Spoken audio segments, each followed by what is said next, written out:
team perspective as well as getting clients perspective, business perspective? Just on how good and bad. Yeah, sure. So, in hindsight, Malaysia was a fantastic choice, but I can't say that I chose it ahead of time. So when we first built the platform, one of our key tenets is that anyone around the world can build a course. And because of that, a dean of engineering, a professor in Malaysia, actually emailed us saying he wanted to build the first MOOC in Malaysia. And we had just started at the time. And I was like, sure, this sounds great. Happy to support, this initiative. So he built an entrepreneurship MOOC. And all the people in his university, well, most of them, except the vice chancellor who really could see that it was a great idea, a lot of his colleagues said that, why is anyone going to join your entrepreneurship course when there's one from Stanford and Harvard and MIT and all these other places around the world? Who wants to take a course from Malaysia? And he said, let's wait and see. So when he posted the course on Open Learning, he got about 3,000 students in it, and the course was very project-based, whereas most of the other MOOCs, particularly at the time, were more just sort of inspiring lecture videos from Elon Musk and all these other people. So people would walk away from those courses saying, wow, I want to be an entrepreneur, but not having any clue how to do it.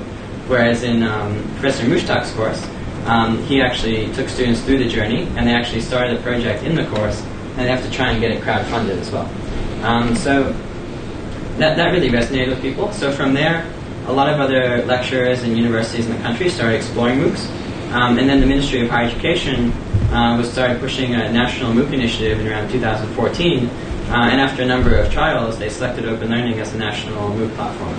And then they went through a couple more years after that of slowly building up the number of courses. I probably was traveling there for about the past 4 years on and off.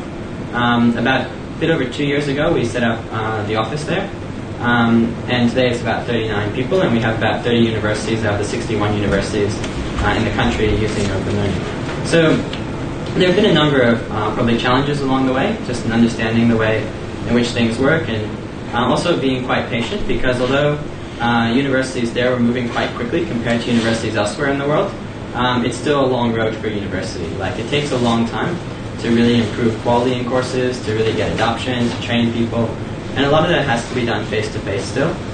So like, we had to send out people around the country to run train-the-trainer workshops to help get people on board.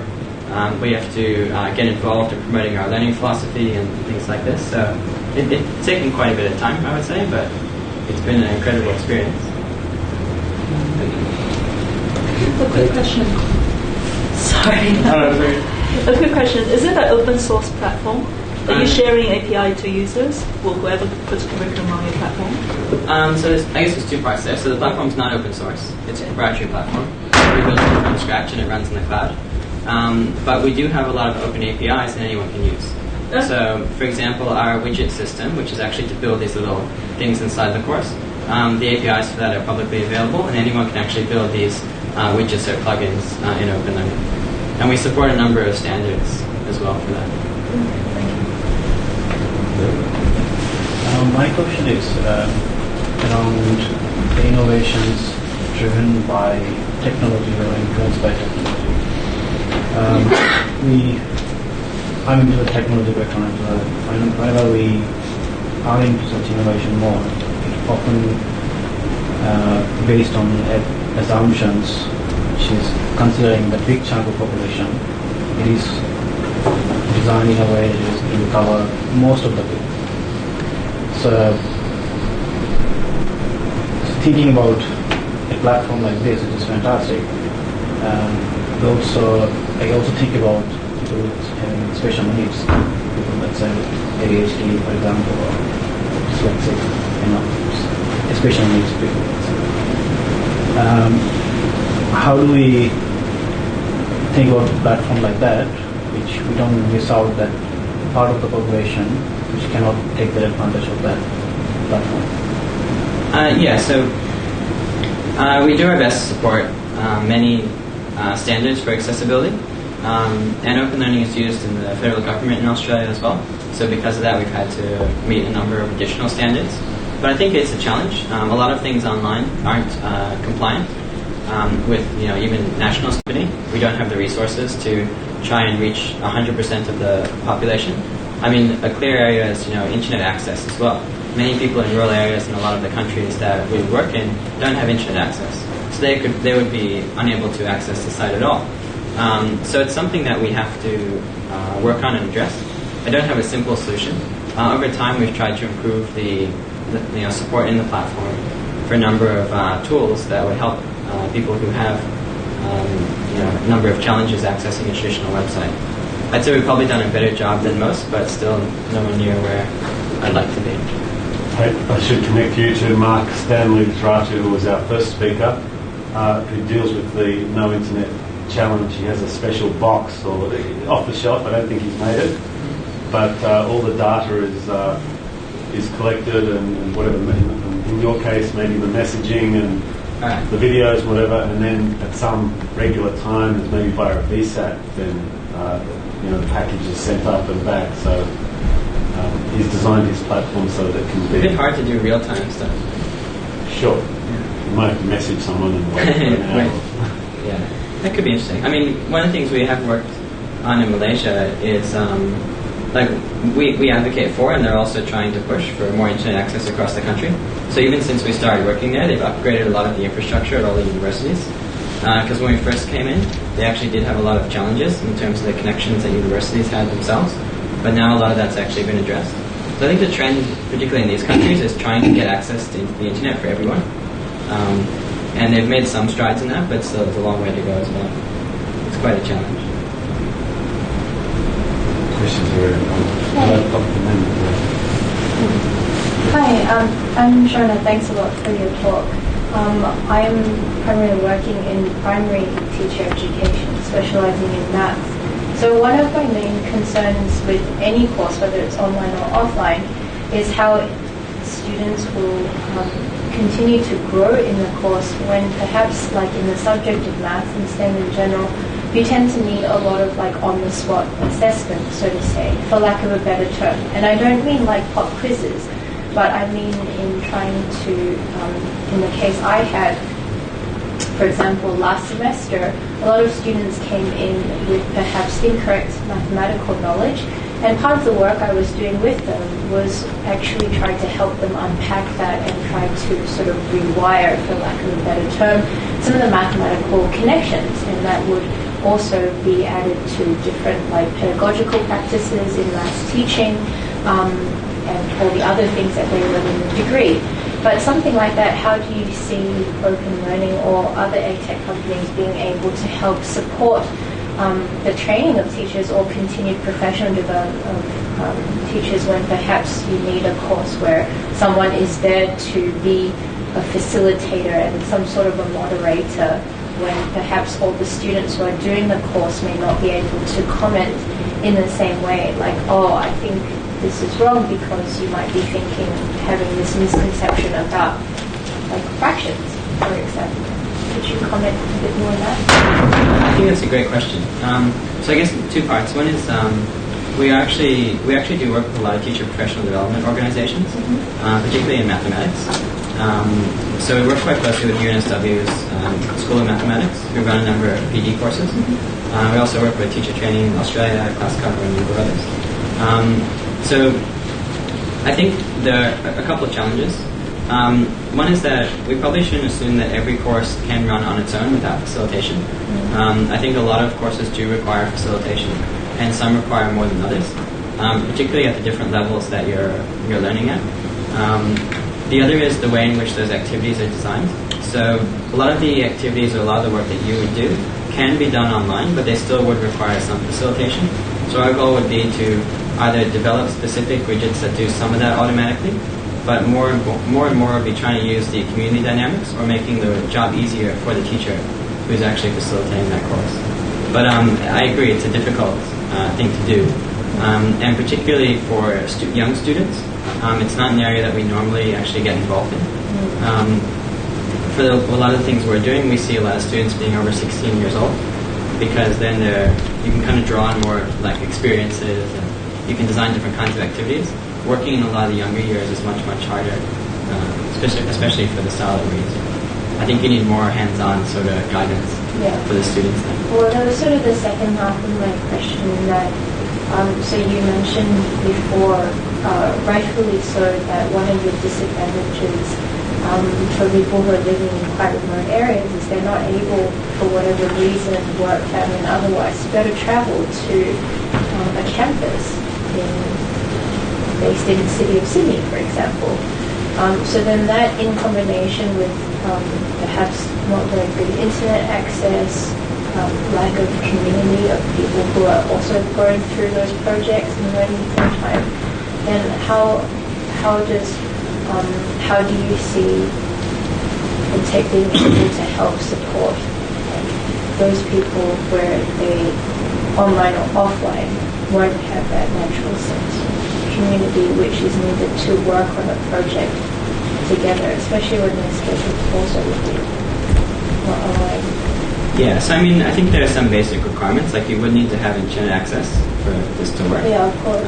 Assuming you did, there's a couple levels you can operate at, particularly in the sort of K-12 area. Mm-hmm. One is that you could design courses that help parents actually educate their kids better.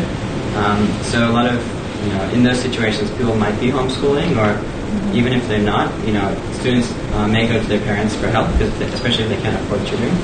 So courses could be designed to show parents the best way to actually help their students go through those different kinds of activities. The other is, even if you still have a lot of facilitators, because it could be done online, then the distance might not be as much of an issue. Because one of the things we have looked at is if you were to apply these kinds of models in, let's say in primary school, you may actually have one high quality course for that particular subject, but then all the teachers across the country could be facilitating it. So even if you have the same number of teachers, you could have more coverage, and some of them might be more experienced dealing with certain types of students than others as well. Oh, so you're trying to create like a bigger feedback loop, some sort of ecosystem, so it's not all on like one teacher. Yeah, exactly. So you may have 10,000 students in the course, but you may also have 100 primary school teachers who are involved facilitating the course as well.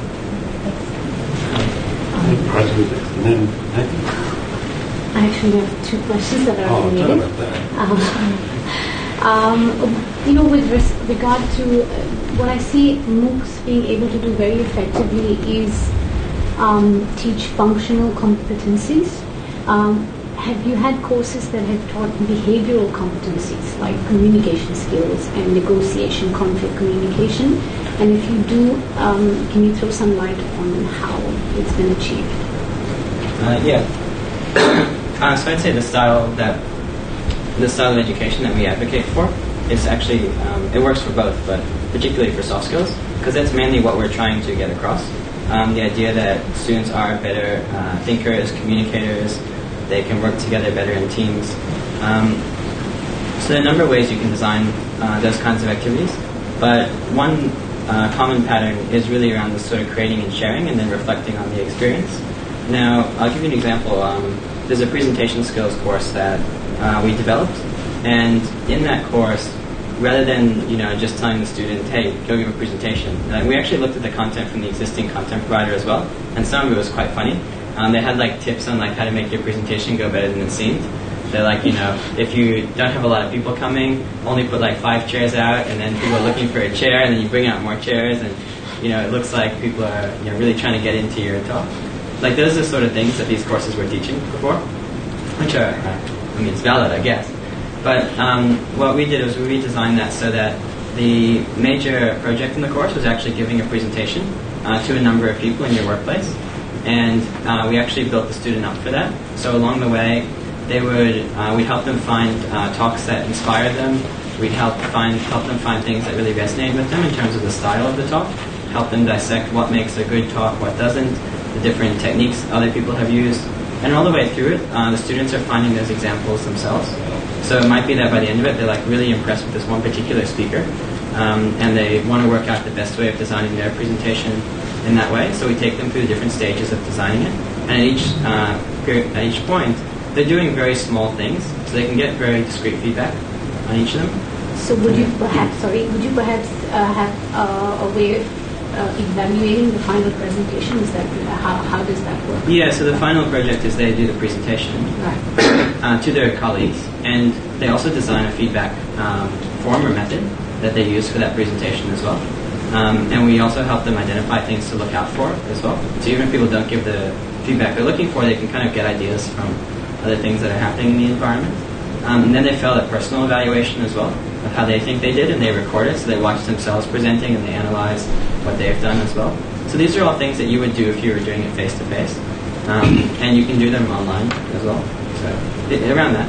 I mean, obviously, if you're accrediting that student, then in this case, an assessor from a vocational college would actually go through that course, and they'd actually see all the evidence of all these things along the way. So not only would they see the final presentation, they'd also see all of the work the student did leading up to it to get to that point as well. I just want to ask you a design question for, I guess, the educational designers that are in the room. What you would sort of consider are the sort of key challenges, or if there was any sort of key themes or topics that have emerged separate to assessment tasks and learning activities that you could sort of advise or suggest us in dealing with them in terms of processes and communication strategies for addressing them to the wider academic and wider community?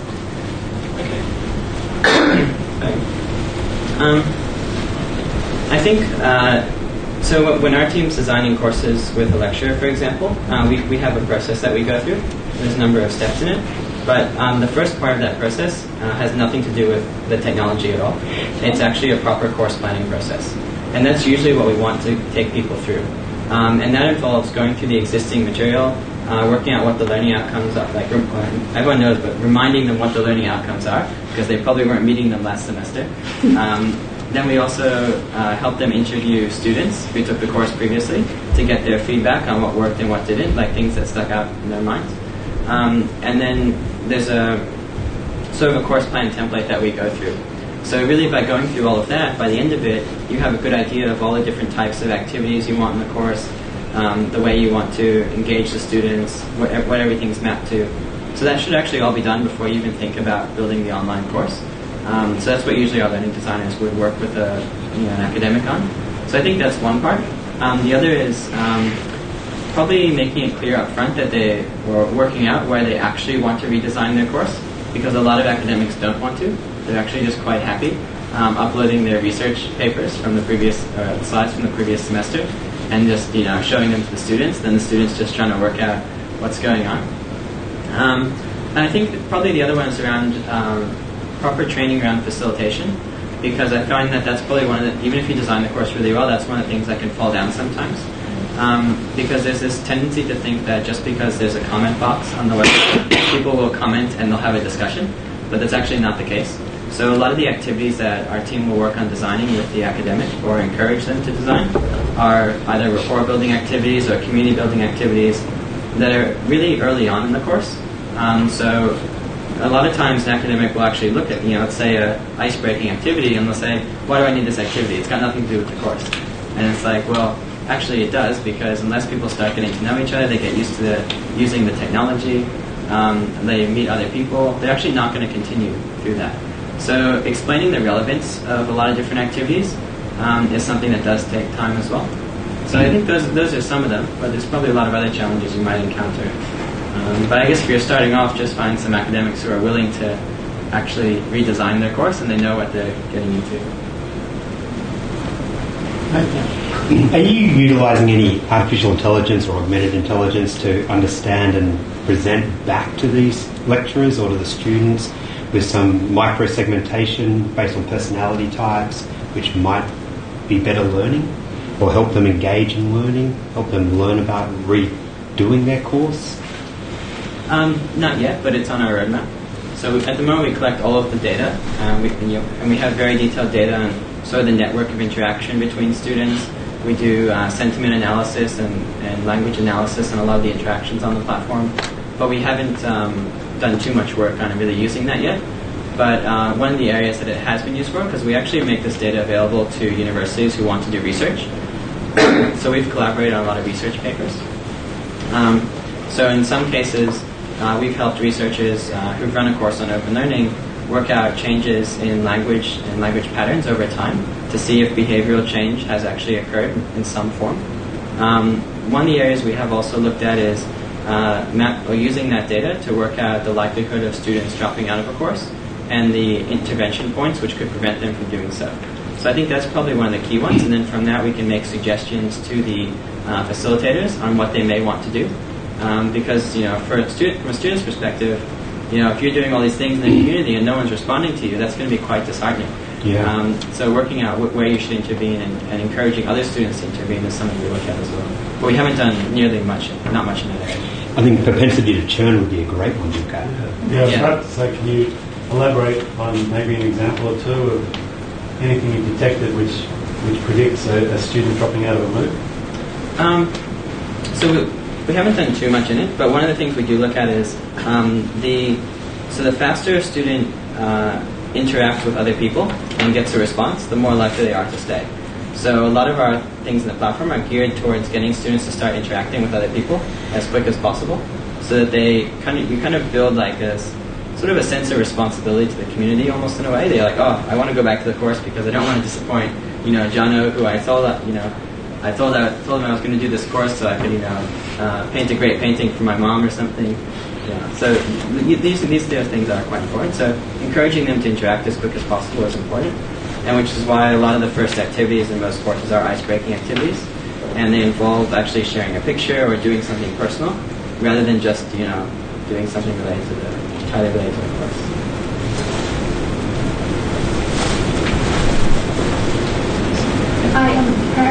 Primarily it's a platform for obviously the education sector, but do you have any plans to use it in the workplace as well, or are there any current examples of industry or workplaces that are using some of your courses or your platform? Yeah, so there's quite a bit of overlap. So most of the free courses that run on Open Learning are actually, there's actually two markets for them. One are the existing university students, and the other are the professionals who want to reskill in some form.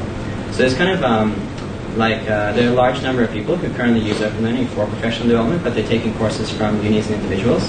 We do also have training providers that use the platform as well, particularly teacher professional development. We also work with a number of other professional bodies. A good example would probably be that we work with the Australian Sports Commission. So all of the Olympic athletes in the country actually go through Open Learning and professional development courses that are designed specifically for behavioral change, particularly looking at things like code of conduct, behavior on social media, all these kinds of courses. Those athletes are across a huge age range, and many of them are too busy to even attend university anymore. So there have been a number of use cases like that, but this style really cuts across everything. I mean, when you go to the site, there's everything from advanced cybersecurity for engineering students through to painting and creative writing. And both of them have like 10,000 students in them, and they're using the same platform and the same learning design, but in completely different domains.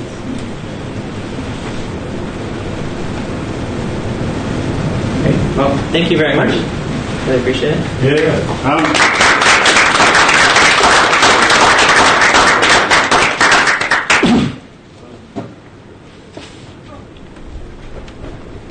So after you've learnt, thank you very much, Adam.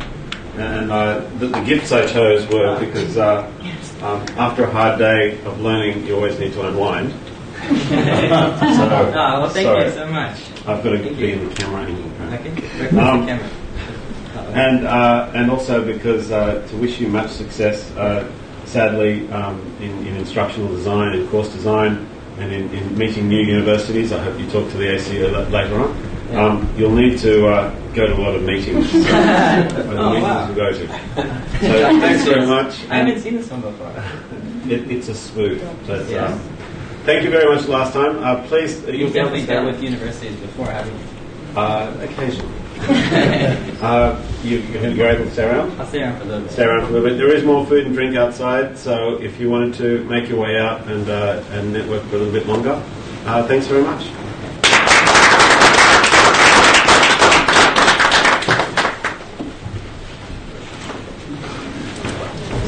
I